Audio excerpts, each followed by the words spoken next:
Now, from the blah blah seal to La Bastille. Do you see what I've done there? Yeah. It's in Paris. Paris is good. Yes. Very good. Can you tell me anything else interesting about La Bastille, either of you, Mark? It was a prison. It was a prison. And it was stormed on July the 12th. 14th. 14th, but close, 2 days out. You say 2 days out, but I'd have stormed it 2 days early. I'd have been on my own. There were only 7 prisoners, weren't there? Is exactly the right number. There were only... 2 lunatics, 2... Yes! Oh. 2 lunatics, 2 forgers, 2 thieves and a very bad mime artist.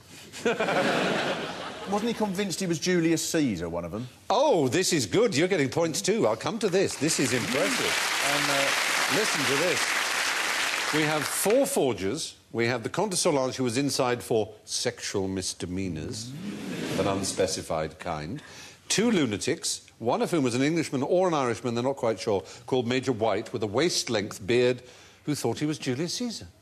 You know, the Marquis de Sade would have been in the prison at the time of the storming of the Bastille. It's a very tragic story, this, because he was in there for a long time, but a week before the storming of the Bastille, he was transferred to another prison because he'd been upsetting passers-by by shouting obscenities at them through a tube out the window. It's as if you've been reading my card, Mark. And so all his stuff, it was tragic, because he spoke to his wife and he said, look, can you make sure you go round there and pick all this right? I've spent years writing in there. But she thought, well, you know, no rush, is there? It's the Bastille. Safest place in Paris. To that?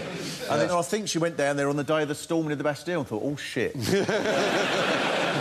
Absolutely right. 10 days before the storming was when he was moved to Vincennes. And the authorities were upset because he was shouting not just obscenities, but anti-monarchist sentiments at passers-by. So they moved him to Vincennes, and otherwise he would have been released. It was rather like the Tower of London. Even at the Tower of London's height, it was quite a civilised place to be a prisoner. I mean, you got wine and food, and you got an allowance, you got tobacco, you could move around as much as you like. So this was like the Groucho of the prison world. Yeah.